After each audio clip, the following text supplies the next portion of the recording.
The church's music from the 20th century.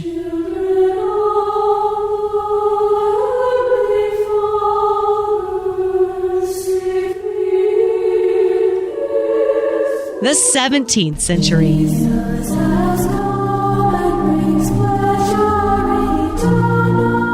The 11th century.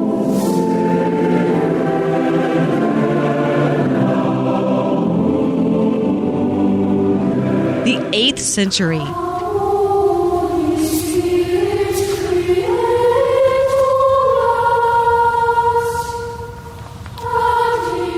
The 4th century.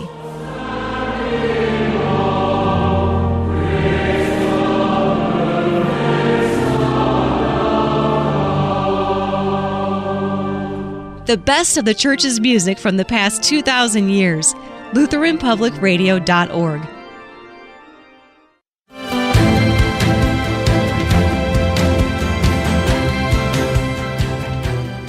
The more you go to church, the more you sit in a pew, the more likely you are to vote for culturally conservative candidates.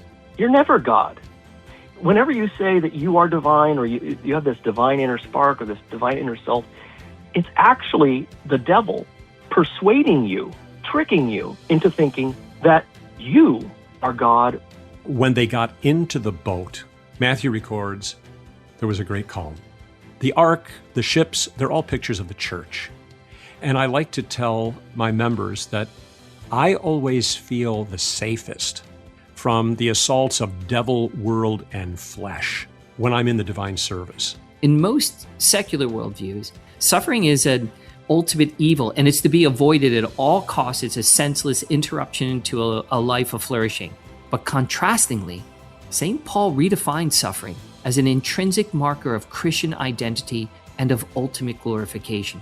Grandmothers love listening to issues, etc., while changing sheets on the beds for the grandkids' visit to the farm.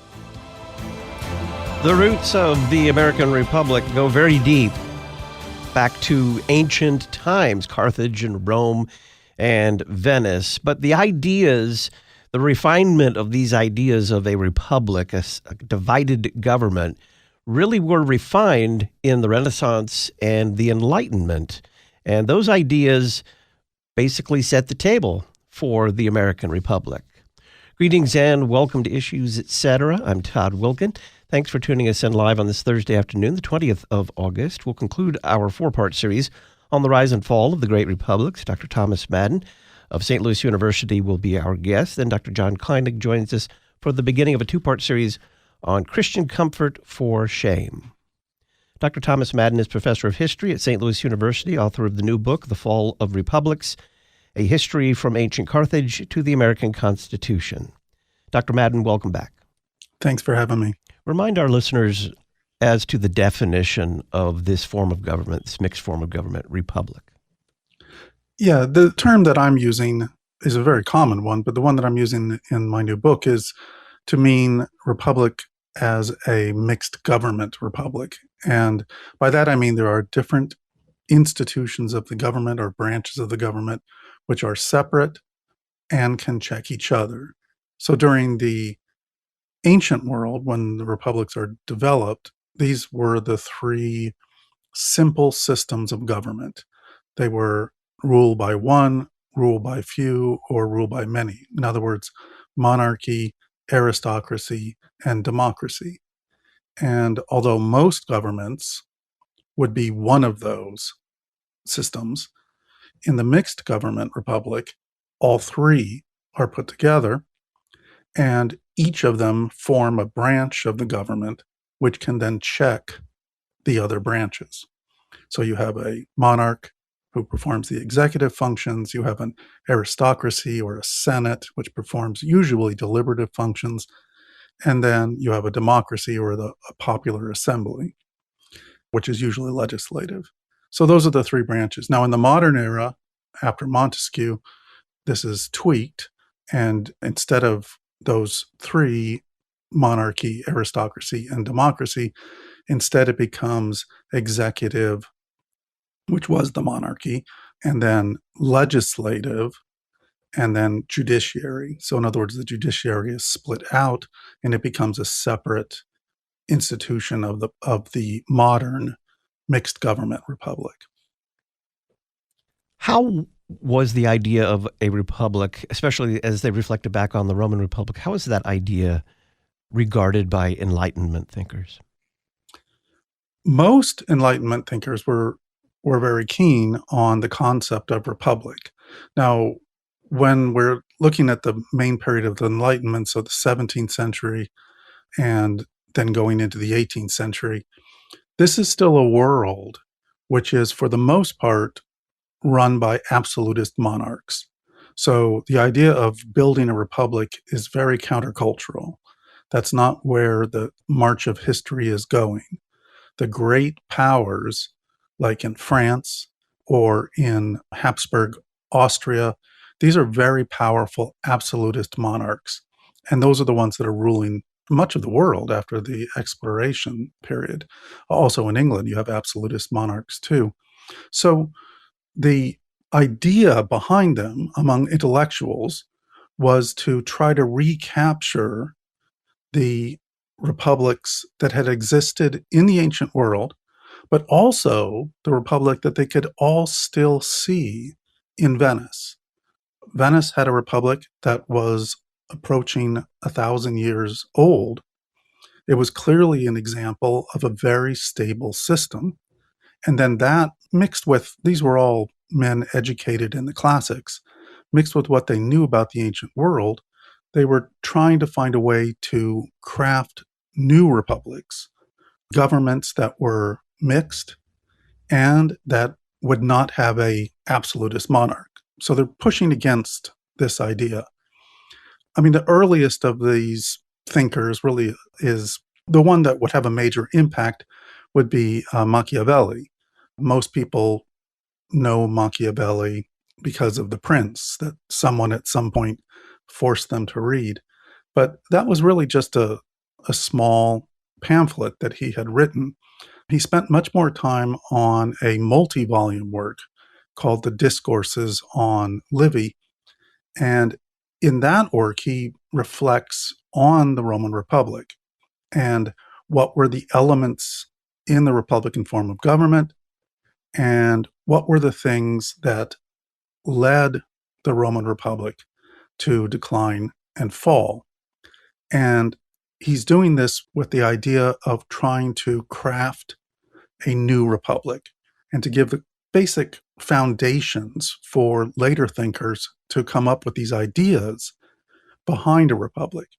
One of the things that Machiavelli adds to the argument, there are many, but one of the things that will be a major impact on subsequent Enlightenment thinkers is that republics cannot rely on everyone being virtuous.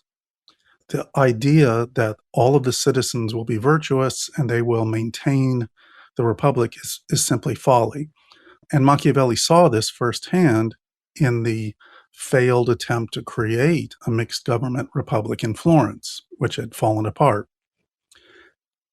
Machiavelli argues that instead, anyone who is going to design a republic has to start from the premise, as he said, that all men are wicked, that they will do whatever they can to seize as much as they can.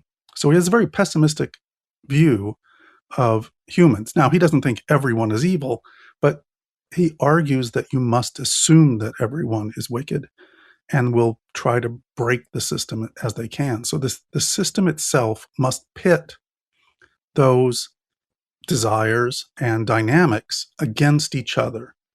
And in so doing, will ensure that the system remains stable. So he lays out a lot of the basic frameworks. He's followed up by other thinkers in Italy, like Guicciardini. But this begins a period of what I call the era of the Republican planners that will go through the 17th century and into the 18th century. And there's an enormous amount of writing in this, and they're all thinking about ways, first, what the Republic should look like, but then secondly, how to actually put one in. Because again, we're living in an age of absolutist monarchs. So how is it possible to transition to this republican form of government? So you mentioned the planners. Who would you highlight among them? And then also, for a full picture, the critics of a Republican form of government. I mean, the critics come very quickly on. Jean Baudin in France was an early critic of the ideas behind republics.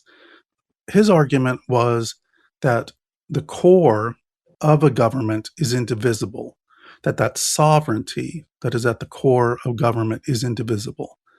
And therefore, pretending that it can be broken up into different groups is folly. That will only cause anarchy. And that idea did stick with many of the critics later on.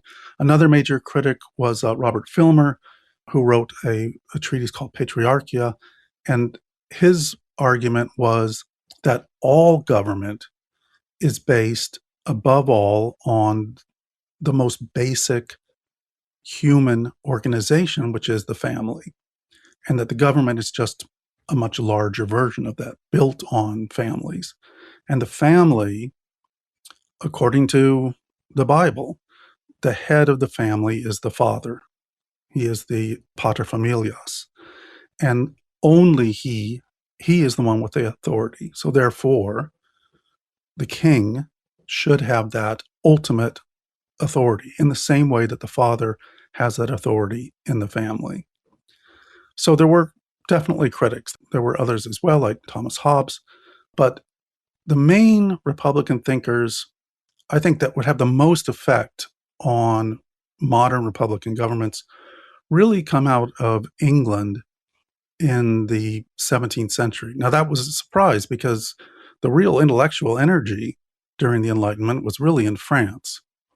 But in France, because the absolute monarchy was so strong, they were not able to get much traction beyond just talking in the various salons. But in England, things were at first free enough, but then later turbulent enough that many different people could come up with different ideas. That's largely because in 1649, the King of England, Charles I, who's an absolutist monarch, is executed. This is after the English Civil War. And you have this period in which from Charles I's death in 1649 until 1658, that England has no king, and that there's essentially a very experimental nature to the government in England. It ultimately is ruled by the Lord Protector, Oliver Cromwell. And during this period, the House of Lords is abolished, the Church of England is abolished, there is only a rump parliament of mostly Puritans. So it's a period of a lot of energy in these Republican thinkers, because it seems to many that this is the opportunity to finally put in one of these systems. So you have, say, for example, James Harrington is very important. In 1656, he writes about this mythical place of Oceania where this perfect republic exists. And this is clearly meant to be based on England. And it has a leader much like Cromwell. But within this description of this other land, he talks about a new system. And Harrington's argument is that the old English system, the one that had existed before the Civil War, many people had seen it as a kind of a republic that had developed after Magna Carta. He argues, no, that's not the case at all. He says that all of that was essentially a broken medieval system, and that England needed a completely new system. And it needed to be one that was based on the Machiavellian idea that all men are wicked, and therefore it needed to be very balanced. And he looked very much to Venice, to having elected bodies that rotated regularly, and having an executive that was similar to the Doge of Venice. Harrington also believed that because all of these guys had to deal with the fact that the Roman Republic was great, but it fell. And so they needed to explain why and why their system wouldn't fall to that. His argument was that too much of the wealthy in Rome got all the land, and therefore the people became poorer and poorer, and the attempts to redistribute the land by the Gracchi failed, and therefore, because of this unbalance in the wealth and the increasing poverty of the people, that ultimately the system was unbalanced. So for his system, he would have new laws that would restrict the amount of land that you could have. But he was just one. John Milton, that most people know of from Paradise Lost, he was very busy writing his own. In fact, he called it the ready and easy way to establish a commonwealth. And the whole idea was that, particularly after the death of Cromwell, he believed that a new republic should be created, one that he favored a very strong aristocratic element, one of wise men who would oversee the whole republic and would be very much over the executive and the democratic elements. So there were a great many of them during that time. All of this is happening, of course, with the backdrop of Oliver Cromwell and then his death, and then the restoration of Charles II. So there's a lot of tumult during this period. We will talk more about the restoration of the monarchy and the fate of the Republican aspirations in England next.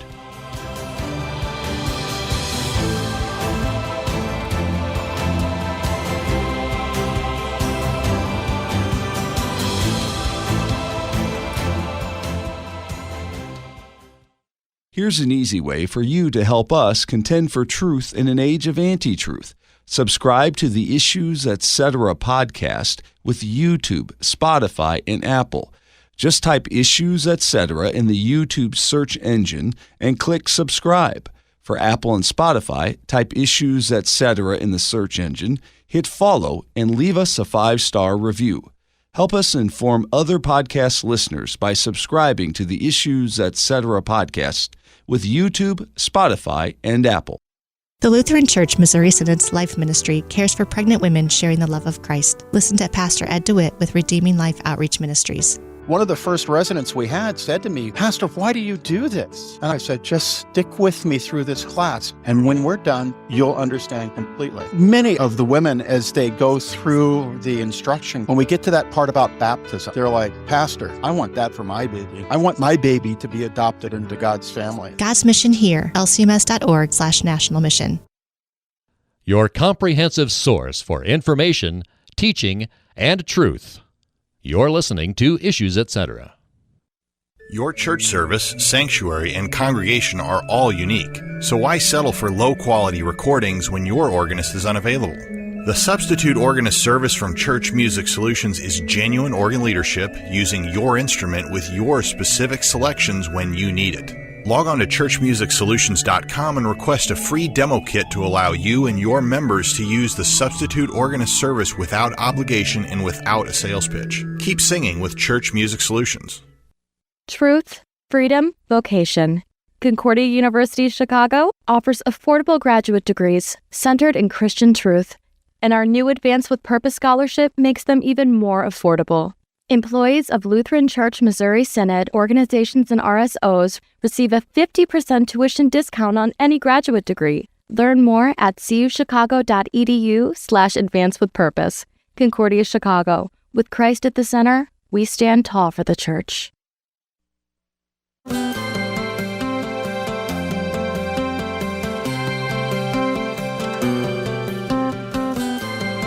Welcome back to Issues Etc., including our 4-part series on the rise and fall of the Great Republics with Dr. Thomas Madden of St. Louis University. Talk a little bit more about Restoration England and how ultimately a Republican form of government wasn't going to fly there. Yeah, during the time of Cromwell, there were many, like John Milton, who believed that Cromwell, having toppled the monarchy, would usher in a republic. And it was clear that that was not going to happen. Now, if they had really thought about, particularly with the ancient precedent of Polybius, that when you get rid of the monarchy and you get rid of the Senate or the aristocratic element, and all you have left is the popular element, which is what happened after the death of Charles I, then almost always you get a tyrant. And that's exactly what happens here. Cromwell becomes, in all but name, the king. And he tries to set up a dynasty. He tries to set it up so his son can succeed him on his death. And his power is enormous. It is like an absolutist monarch during his reign. So when he finally dies, though, the heir all comes out of this. There is not any broad interest in continuing this experiment. But while he's alive, there are lots of ideas, hoping that he's going to be the Lycurgus, that he's going to be the lawgiver for this new republic. And when he dies, and that doesn't happen, then there's also, again, a period in which there's not a clear understanding of what's going to end up happening. And finally, when the Restoration occurs, when Charles II is offered the crown to return to England, then many people's hopes are dashed. There are many people who thought around 1659 and 1660 that this was a real hope for a chance to create a new republic. But when the monarchy is reestablished, then a lot of people are concerned. And in fact, many people are worried that they're going to be arrested, and some are. John Milton was arrested, but then was let go. Harrington also was arrested. In fact, he spent 6 months in the Tower of London. He was eventually released on a general amnesty, but his health never recovered. He died shortly thereafter. So it definitely kind of put the lid on these ideas for a while. But after the honeymoon wore off, Charles II, there was an increasing suspicion of him, largely because he had spent his youth and so much of his life on the continent. There was a strong suspicion that he was in fact Catholic. In fact, most historians would probably accept that he was kind of a closet Catholic. But certainly he planned it, and in fact did, on his deathbed, convert to Catholicism. But Charles never had any legitimate children. And so the concern was his brother, who was the heir to the throne, James, the Duke of York, that James, he was Catholic himself. And there was a great fear that a Catholic monarch would come to the throne, which Catholics were a minority now. Most people were either, the aristocrats were Anglicans, the middle class, which was growing enormously at this time, were mostly Presbyterians of some sort or some Puritan Calvinists still. So there was a strong opposition to that. And so that led then to a lot of more Republican ideas coming up when that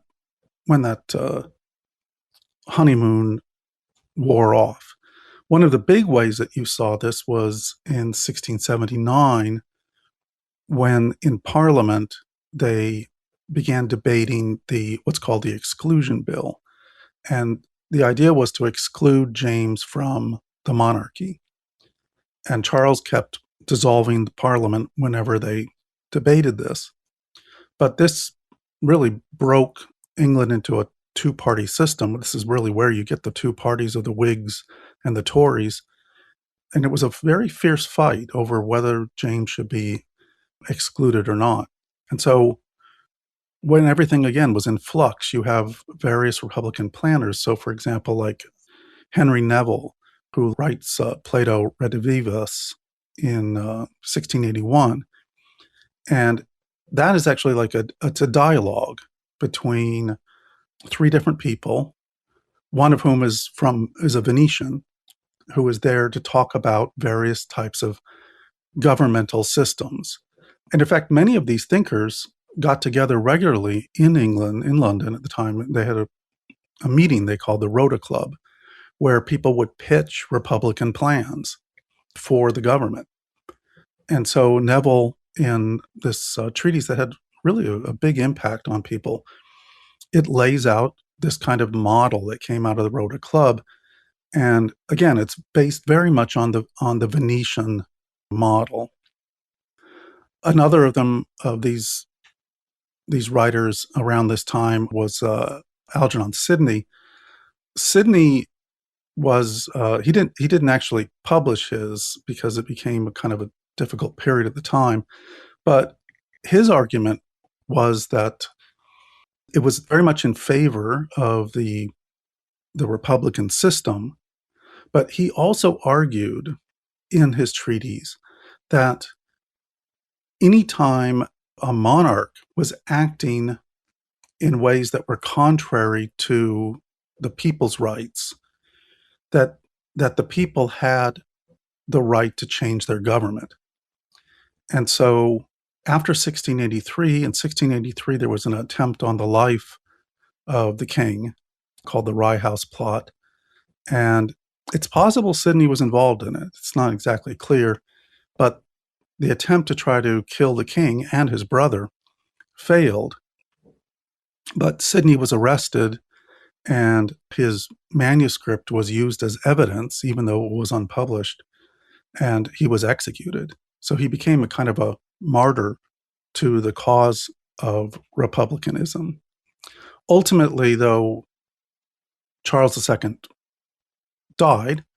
As I say, he converted on his deathbed, and James was crowned king in 1685. But things didn't go very well. He immediately began passing laws lifting the restrictions on Catholics, so that got him in trouble. What really was the major spark that caused his downfall was that his first wife had died, and so he had remarried a young woman, Mary of Modena, and she gave birth to a son. And that meant that there were going to be Catholic monarchs forever, as far as Parliament could see. And so at that point, everyone started to turn against him. He eventually fled, and Parliament then offered the throne to his daughter, who was married to William of Orange in the Netherlands. Except now, Parliament, and again, these guys many of them are steeped in the House of Commons. They're steeped in this Republican ideas. They're offering to William and Mary the throne of England, but there are major strings attached. And these strings are that the legislative power will exist within Parliament. The monarchy will not be above the law. In other words, they are giving to them conditions that are going to create a constitutional monarchy. And in other words, a republic. They're creating now, not in a written constitution, but in an unwritten way, they're creating now this republican form of government. So this is the so-called Glorious Revolution of 1688, when William and Mary come to England and assume the throne. Thereafter, these monarchs' authority is much more curtailed, and they become now the executive component within this larger now Republican system. Dr. Thomas Madden is our guest. He's author of the new book, The Fall of Republics, A History from Ancient Carthage to the American Constitution. We'll talk about John Locke next.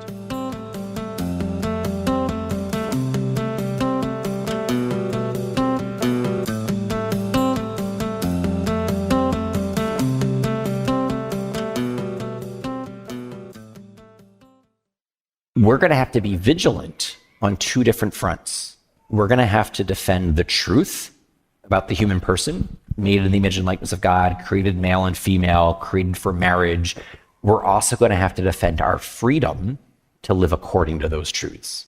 Dr. Ryan Anderson, president of the Ethics and Public Policy Center and member of the White House Religious Liberty Commission, speaking at this year's Issues Etc. Making the Case conference. Over and over again, we're going to see that we have to form the next generation of our students, of our children, our grandchildren to believe the truth, while also defending our freedom to live it out. And then the long game is reforming our civil laws to reflect the truth. You can watch Ryan Anderson's presentation, Making the Case for Social Conservatism, from the 2026 Issues Etc. Making the Case conference. For a donation of $250 by Labor Day, we'll send you a link to watch an on-demand video stream and download audio recordings. Order online at issuesetc.org.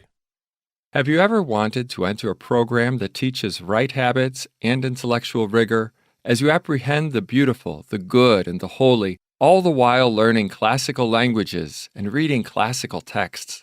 Do you want to be a classical scholar? I'm Dr. Charles Schultz, the new leader of the Classical Lutheran Education Program at Concordia, Chicago.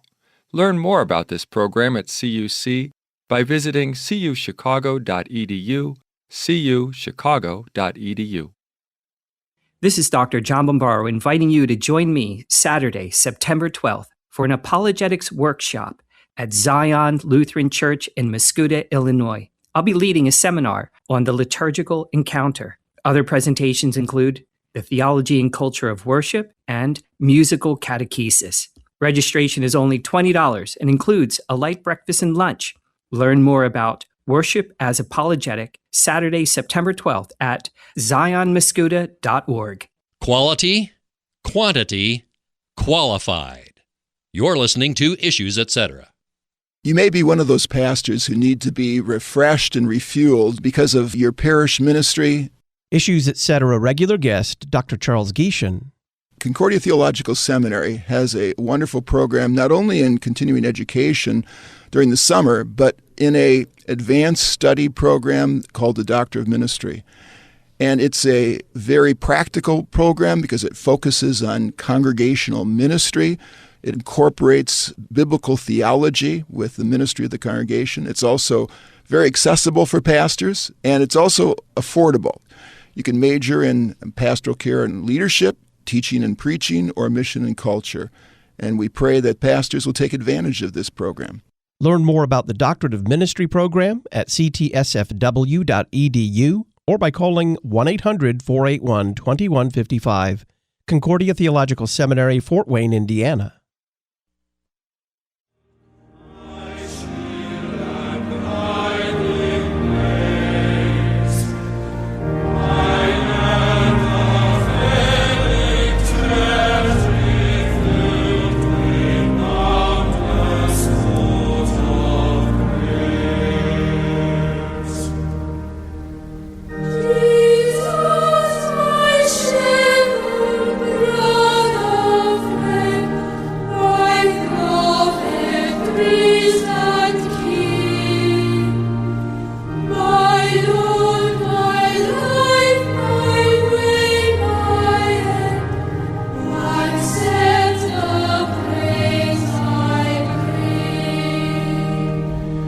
The York Minster Choir with the hymn How Sweet the Name of Jesus Sounds, playing now on our 24/7 sacred music station, Lutheran Public Radio. You can listen to sacred music for the world anytime, anywhere at lutheranpublicradio.org, Amazon Alexa, Google Home, Apple HomePod, TuneIn, or the LPR mobile app. The best of the church's music for the past 2,000 years, Lutheran Public Radio. We're concluding our series on the rise and fall of the great republics with Dr. Thomas Madden. Dr. Madden, where does the English philosopher John Locke enter the picture? Locke was actually he was very much a Republican. He spent a lot of his time on the continent, largely because he was not favored during the period of Charles II. And so he wrote a number of different treatises. The one that most people know today was the two treatises on government, of which the second is the most important. It was only published much later because, again, he didn't want to get into trouble. It was published in 1689. Locke in one way, he was building on an idea that Thomas Hobbes had created earlier, and that is that government is not something that is divinely inspired. It's not something that comes down from heaven, but rather it is something that is an agreement between men. Hobbes, way back in 1651, had argued that without government, you have a state of nature. And in a state of nature, everyone has a right to everything. And therefore, everyone takes whatever they want. And as Hobbes very famously said, that is a world in which life is nasty, brutish, and short. So to avoid that, men give their rights to a government. And the government then enforces the laws and organizes society so that people can live better lives. They give those rights to government, and government has no authority, and the people have no authority to take it back. This is irrevocable, because otherwise you'd just be back in a state of nature.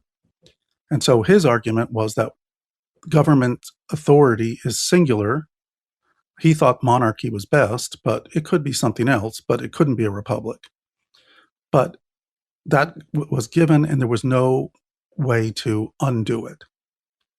Now, Locke, he accepted the idea that governments are created by men, but he argued that there is a natural law above all of this, that there are rights that are given by God. And those rights, he said, are life, liberty, and property, the right to own property. And that those natural rights given by God, men come together and create governments to protect those rights.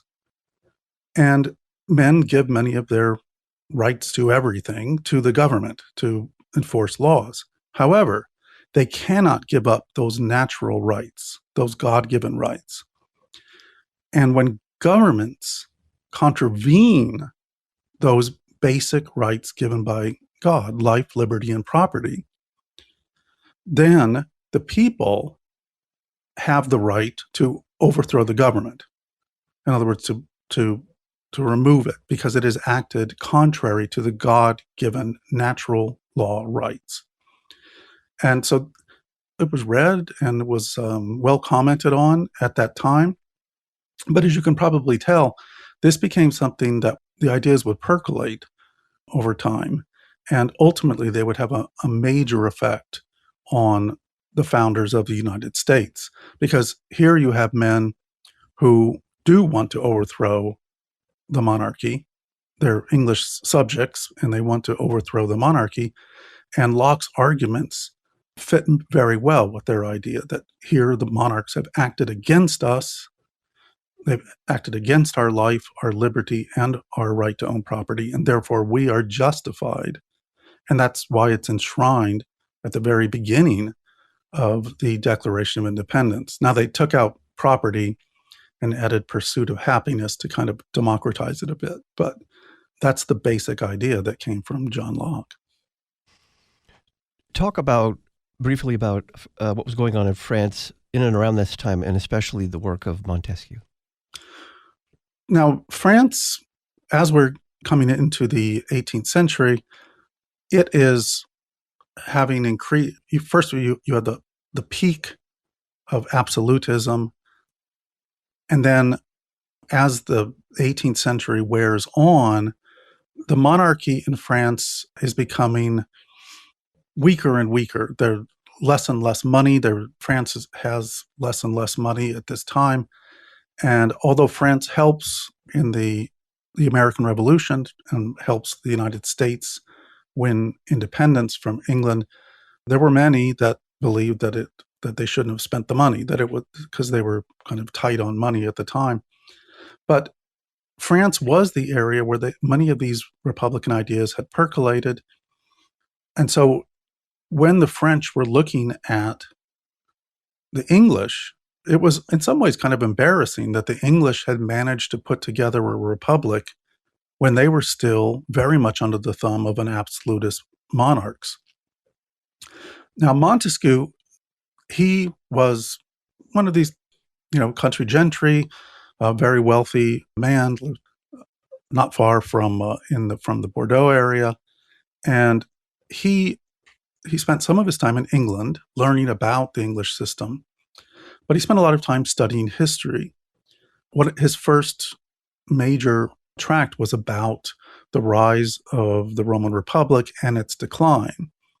And so he looked again, like many of these Republican thinkers, he looked very closely at how could a republic that was so great fall. His argument was that the Republican form of government really only works at the small scale. He says that the people have to be able to come together and talk to each other. And that's only really going to work on a municipal level. So when Rome grew, first across Italy and then across the known world, this brought in a lot of different components, and it caused the generals to become too powerful. And in his view, a Republican government simply can't sustain that. Empire will always kill a republic. That was his view. Ultimately, the framers of the Constitution of the United States would actually reject that view. In fact, they'd go exactly the opposite. They would argue that the way to ensure a republic stayed healthy was to go big, because that way local passions can't affect the full government. So they rejected that part of Montesquieu. But the thing that they really accepted, though, was his ideas that were put into his other work called The Spirit of the Laws, which was published in 1748. And in The Spirit of the Laws, Montesquieu argued that the framework of ancient republics would not really be compatible with a modern egalitarian system, because it assumed three different constituencies. The three elements, each one represented different constituencies. The monarchy represented the monarch and his family, the royal families. The aristocracy, that represented those aristocrats who were hereditary aristocrats. And then the democracy represented everyone else. But in an egalitarian system, you would not have those distinctions. You would have people, but you wouldn't have a dynastic monarchy, and you wouldn't have a hereditary aristocracy. So he instead, rather than divide it according to constituencies, he divided the republic according to powers of government. And that meant that instead of those three ancient classifications, he divided the republic between executive, because you have to have an executive who executes, who does everything, who does the bidding of the legislators. So the executive, and then the legislative, which he favored a bicameral legislation, one that had an upper chamber and a lower chamber. And then finally, the judiciary. Now, as I said, that was kind of the new thing here, was separating out the judiciary, because that had always, in ancient republics, the judiciary was always under the control of the executive. But Montesquieu was always enamored when he looked at the ancient Roman Republic. He was enamored by the office of the censor, because in the Roman Republic, the censor could go into the system and kind of clean house, could go into the Senate and really examine all the senators and make sure that they hadn't committed crimes or had done anything to disgrace Rome, and had the power to remove them if that was the case.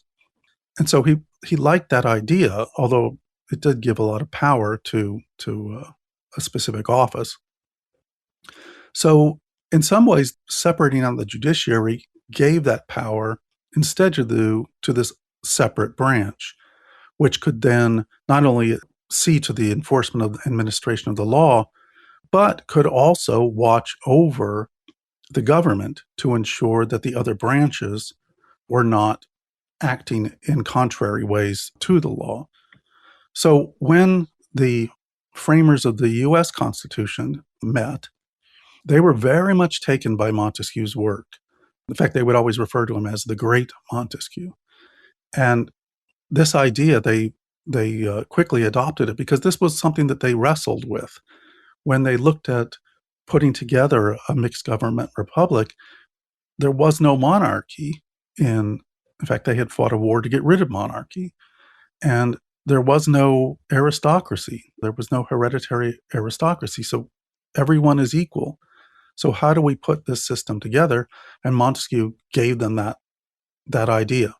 And so that's why they crafted the U.S. government along those three independent branches of the government. Dr. Thomas Madden is our guest. We're concluding our four-part series on the rise and fall of the great republics. The initial attempts at Republican government in the United States, many of them failed. We'll talk about why next.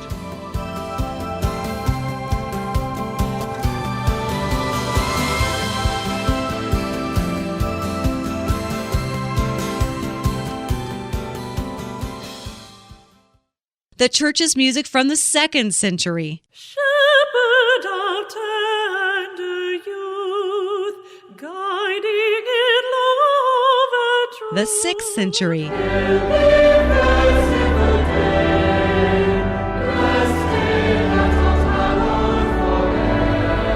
The 12th century.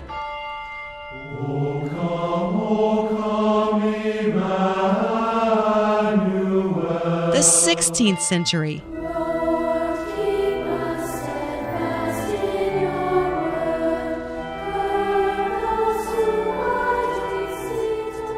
The 21st century.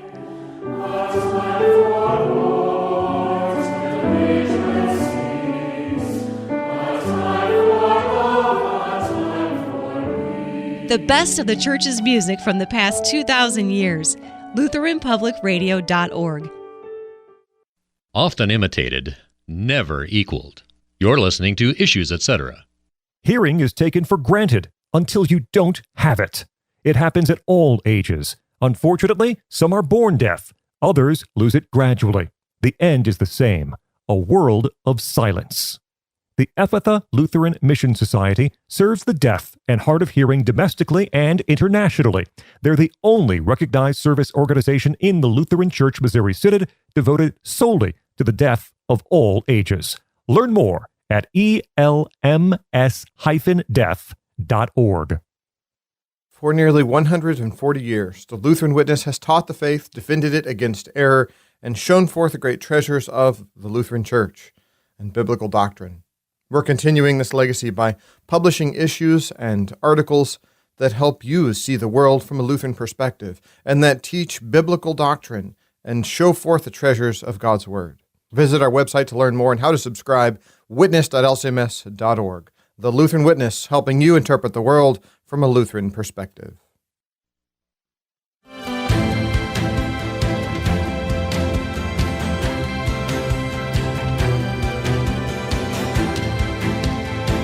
Welcome back to Issues, Etc. I'm Todd Volkin. Dr. Thomas Madden is our guest, author of the new book, The Fall of Republics, A History from Ancient Carthage to the American Constitution.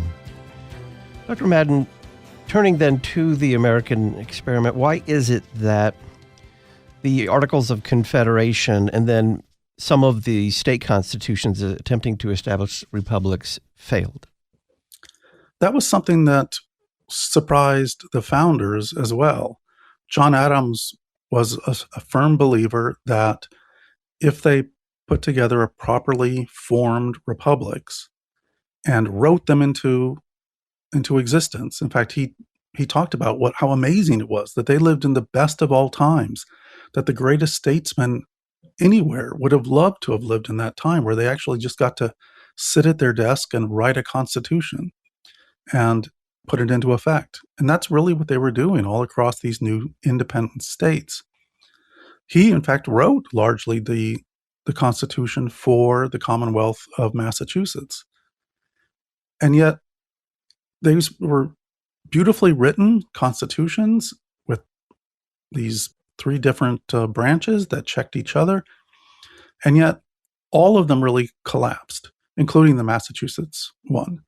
The problem is one, of course, all republics are precarious in their first century because they're just new rules that someone made up, and there's always going to be someone that doesn't like those rules. But the other was that the American character at this time was very much bound up in the Revolution. They had shed blood to become independent from England. And so there was a lot of flux in the culture, and there were a lot of people that were not going to be told what to do by anyone. The people will speak, and they will not have kings anymore, and they won't suffer anyone who seems like they're a king. So what you ended up with in these various state governments was essentially legislative bodies filled with people, many of whom had never been close to power before, who became unchecked, and they began voting themselves pretty much everything. And this is usually what happens in pure democracies. So, for example, you pass legislation that says that all debts are canceled, for example. That's going to be popular in any society, except for those who hold the debts. So you had these various legislative bodies who were acting in many cases lawlessly, ignoring the other branches. And this led to rebellions against state government. And so it had become clear, even to the most optimistic of the founders, Washington, Benjamin Franklin, they all said that they had really expected too much of the American people, that they had thought that they would be virtuous people that would kind of come together and do the kinds of things that they had read about in books. But once it came down to it, they quickly came to the conclusion, as Adams himself wrote about, that he had changed his mind, that you really did have to follow the Machiavellian way, which was that all men are wicked, and that given their opportunity, they will grasp whatever they can. And therefore, they needed a system that would be stable. And they had no end of these Republican planners to read to put something like that together. But they needed a system that would be stable and would not require virtue, would not require individual virtue to keep it going. It would just be a system that would pit interests against each other. And so when they met to craft a new constitution, that's why John Adams, who was in London, wrote his first volume of the Defense of the Constitutions of the United States, because he wanted to create a handbook for these constitution writers. He wanted a handbook in which they could look and read about past republics and how they had fallen. But he also wanted little snippets of all these Republican planners. He wanted Neville in there, and he wanted Sidney, and he wanted Milton. And so that the men who were putting together the Constitution would have a ready way of looking at the past and seeing what worked and what didn't work. So in a real way, all of this came together in that Constitutional Convention in Philadelphia. And the debates that these men had were very much, they talked more about Greece and Rome than they did about almost anything else. This is Issues, Etc. I'm Todd Wilkin. It's the conclusion of our four-part series on the rise and fall of the great republics with Dr. Thomas Madden, professor of history at St. Louis University and author of the new book, The Fall of Republics, A History from Ancient Carthage to the American Constitution. LCMS Disaster Response responds to immediate and long-term needs following natural and man-made disasters. Learn more about the work of LCMS Disaster Response at lcms.org/disaster, lcms.org/disaster. When we come back, what other lessons did the framers learn from Adams' digestion of the ancient republics? We'll also talk about lessons that we can learn today from all of them.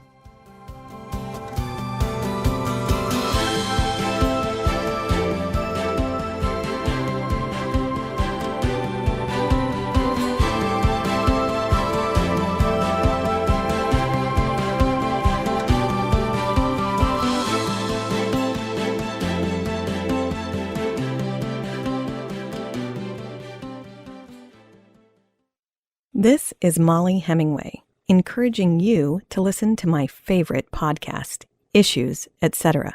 Every day you get in-depth interviews with host Todd Wilkin asking expert guests substantive, thought-provoking questions on all of the important news and issues of our day. The expert guests are in culture, law, ethics, philosophy, theology, and apologetics. Expert guests, expansive topics, always extolling Christ.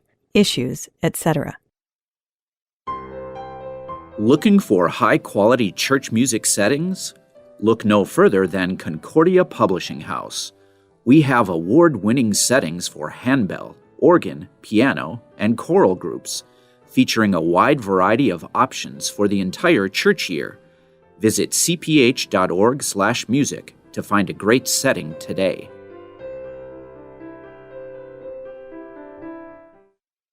Education and edification. You're listening to Issues, Etc. The Lutheran Church Missouri Synod cares deeply for those who protect our nation. Are you or a loved one currently serving? Ministry to the Armed Forces would like to help. We provide devotional literature to encourage faith. Send your mailing address to lcmschaps@lcms.org or call us at 314-996-1337. Those in uniform are comforted with Psalm 28. The Lord is my strength and my shield. My heart trusts in Him, and He helps me. Do you want a church with a rockin' band and a sermon series to help you live a better life? It's not here. Bethany Evangelical Lutheran Church in Fairview Heights offers authentic, historic Christianity to a world awash in fads and entertainment, and offers forgiveness of sins to people overwhelmed with guilt and shame. Join us Sundays at 9:30 on Old Collinsville Road in Fairview Heights, Illinois, to receive the life-giving gifts of God with us. Find out more online at bethanylcms.org. For decades, Lutheran High School South in St. Louis dreamed of a performing arts center. One generous alum's $6.5 million gift made it possible. With financing help from Lutheran Church Extension Fund, the vision became reality. The Jubal Center for the Arts opened in 2025, and students immediately won 5 St. Louis Musical Awards. Learn how one gift sparked a ripple effect for Lutheran South at interesttime.org/south.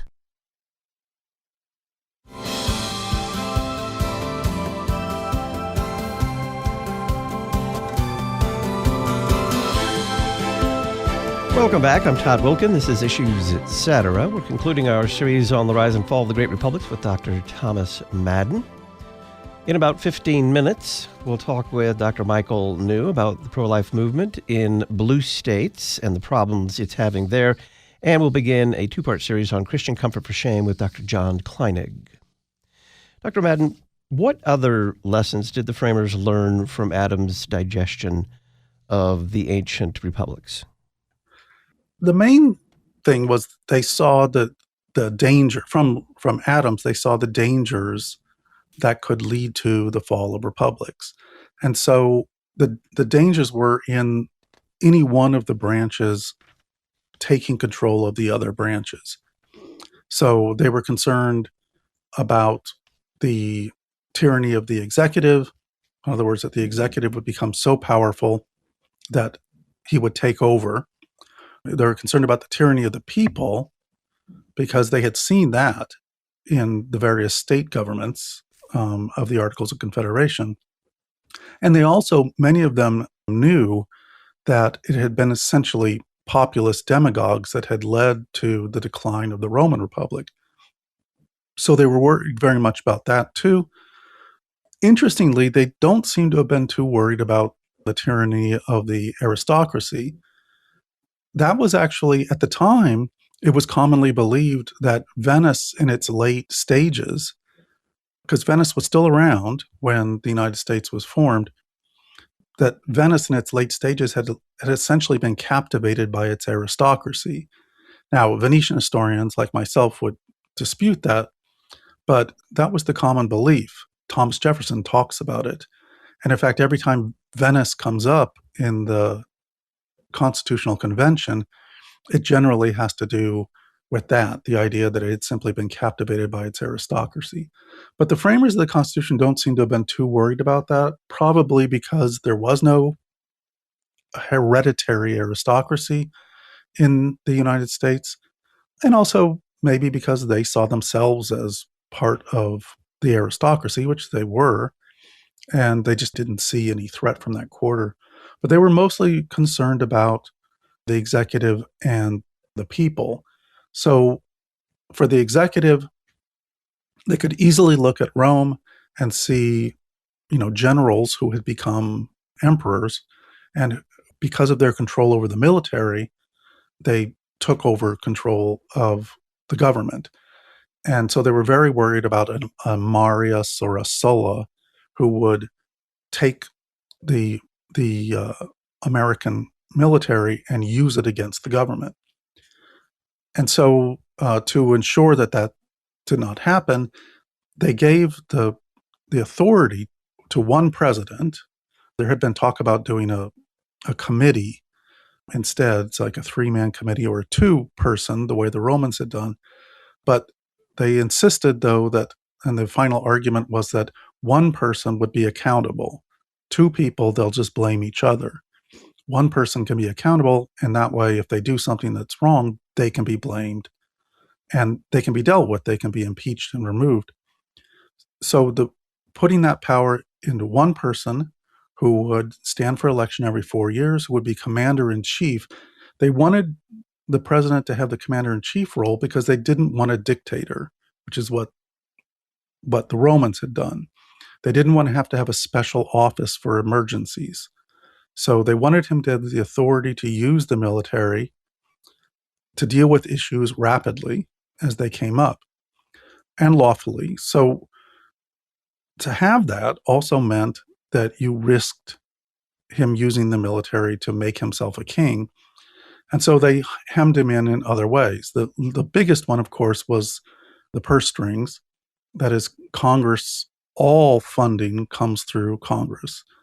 And if Congress doesn't fund the military, then it's not going to exist. The other was, in the Constitution, they set up a limit, a 2-year limit to how long you could fund the army. And this was largely because there was a big debate as to whether there should even be a standing army or not. They didn't plan on a major invasion, and if it did happen, they assumed that state militias would deal with that. But if they were going to have a national army, then they wanted it so that if a president were to use it in an illegal way, at least the funding would run out after 2 years. So they put a number of checks in there to ensure that the president wouldn't be able to do that. Ultimately, of course, the biggest check was that presidents would have to run for election, and they could be removed at any time through impeachment if that was necessary. The other thing, as I say, was the tyranny of the people. Here, they were worried not only about the legislators taking over the entire government and then causing chaos and ultimately a tyrant, but they were also, to forestall that, they saw the best way would be, one would be representation. So this is not a pure democracy. An average citizen can't go and make a speech in Congress. You have to elect a representative, and the representative goes to Congress and makes the laws. They represent the people. But the other was, of course, the creation of the Senate. By having the Senate elected as a separate legislative body, that would ensure that any passions, as they would say, of the time that might have excited the people that they wanted could make it through the legislative body, the House of Representatives. It could make it through that body, but it could only move forward if the Senate also passed it. And the Senate, they originally kind of envisioned it as a body of wise men. The idea was to put the wisest people together and who could deliberate on this and cool things down. And that would guard against the tyranny of the people. There was a lot of argument about that. Ultimately, the plan they came up with was to use a very old Greek league, the Amphitectonic League, when it was put together between the Greek city-states, they had 2 representatives from each one. And so they decided to follow that ancient Greek model and to have each state place 2 senators into the Senate. And so in that way, the House of Representatives would represent the people because it would be proportional to the population in each state. But the Senate would represent the states. So each state government would put exactly two representatives into the Senate. And so the people would be represented and the state governments would be represented. And in that way, it would forestall the kinds of problems that had happened before with the various state legislatures that became overpowered. So what lessons can 21st century Americans learn about the rise and fall of past republics and the state of our current republic? It's a big question. I think that the state of the United States, as I said, if a republic can make it past its first century, then those first centuries are always very turbulent. But if it can make it past that first centuries, the opportunities for its success are quite good. Usually it can last for a very long time. Sparta lasted for many centuries, about 7 centuries before it was finally destroyed from outside. Similarly with the Republic of Carthage. Rome was unusual in that it was not conquered. It was instead fell apart from within. I argue in the book that what ultimately brought down the Republic of Rome is this massive amount of wealth and power that poured into the system. And the fact that they had eliminated all serious external enemies meant that the real disputes and the real power struggles were transferred from the battlefields now to the Roman Forum. And that meant without external enemies, the Romans no longer had fear, and therefore they began fighting each other, everyone grasping for everything they could get, and they began fighting each other, and ultimately those fights became fiercer and fiercer. They became violent ultimately, and they tore apart the fabric of the Republic. The United States is not there yet. I don't really think that it's, in the near term, likely to go there. The U.S. has had to deal with the same type of dynamics that Rome did. The fact that it has become very, very wealthy, very powerful. It has an empire, in essence, an empire that stretches across the world. And that has caused enormous strain, particularly in those, now that we have reached a point where there are no obvious existential enemies to the U.S. that can actually destroy the United States. And that has caused hyperpartisanship in the same way that it happened in ancient Rome. And this is corrosive, of course, to the fabric of the Republic, because people no longer care about preserving, or many people don't care about preserving the Republic. They care more about winning the current fight. And if the Republic has to take the hit, then that's fine. What's going to happen? I mean, the United States is not going anywhere. So those are all corrosive. But again, the founders knew about these problems. They were steeped in ancient history. And so they did put these safeguards in that ancient Rome did not have. The separation, for example, between the civilian power and the military power. Civilian control over the military is crucial, because one of the things that allowed Rome to so quickly collapse was the fact that the generals were also politicians. And so that meant that when everything became hyper-partisan, it was natural for the military to get involved. And once the military gets involved in political disputes, the Republic is very sick. Republics can't withstand that. The military has to be separated from those political fights.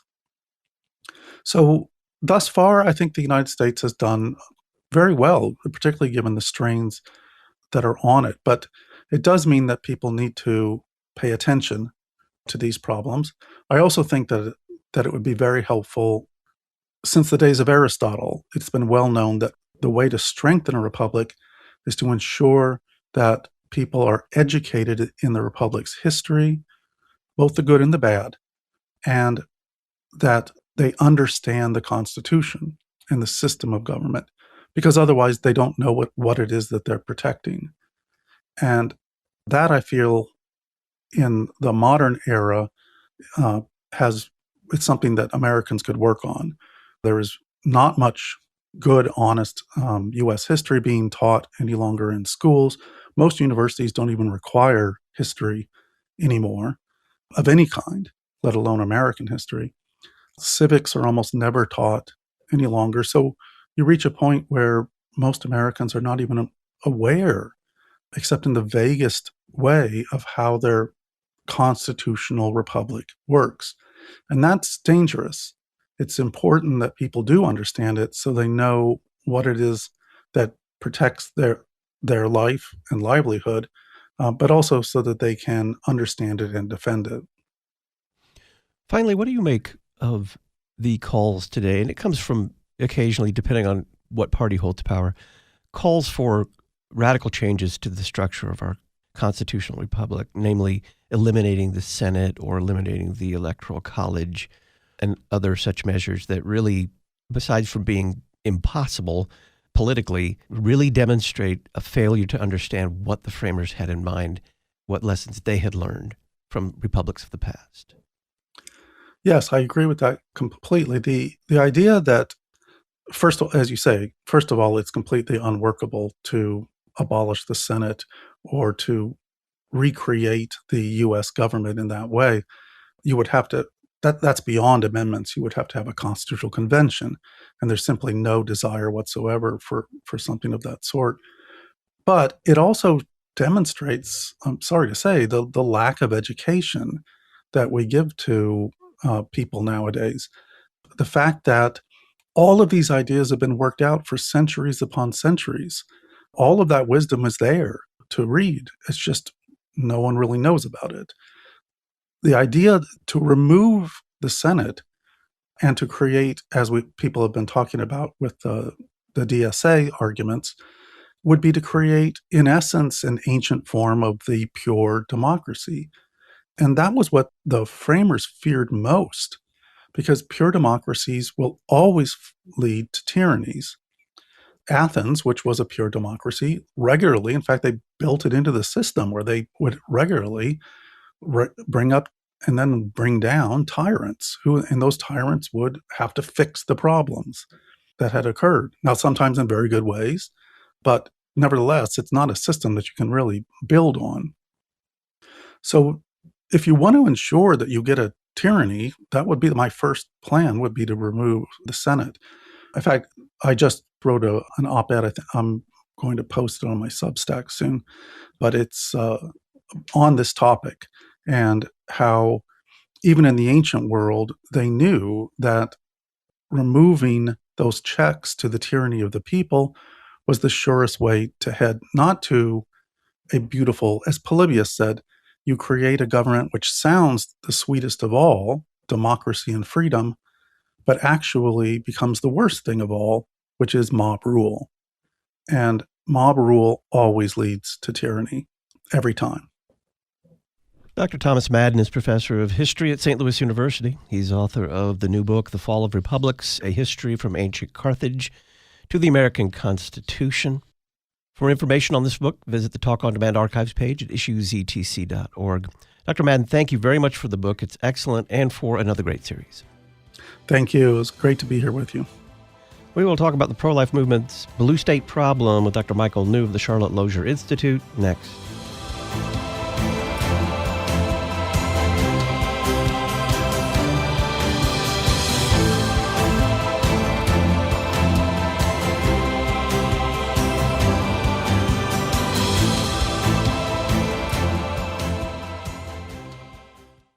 Criticism. Thank God that it's 5:01 and the show is over. Commendation. I am not a Lutheran, but I regularly listen to Issues, etc., and thank you for putting this on the air. Conundrum.